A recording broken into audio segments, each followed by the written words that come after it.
ما راح أسألكم إذا أنتم مستعدين تقوموا بهيك تجربة، خليني أفيدكم أنا قديش كنت متخوف من هيك تجربة، ولكن طلعت جدا سهلة وجدا حلوة فوق ما تتصوروا. أنا كيف كنت غافل عن تجربة الكرفان بعد العمر هذا كلياته. شوف يا أخي، شوف سارة، طيب الأكل صحة وهنا.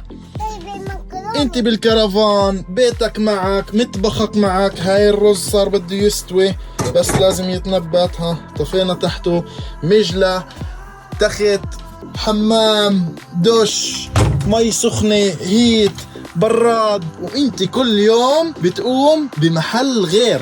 انت زي السلحفاة، بيتك معك وكل اغراضك معك. ولا احلى عن هيك تجربة.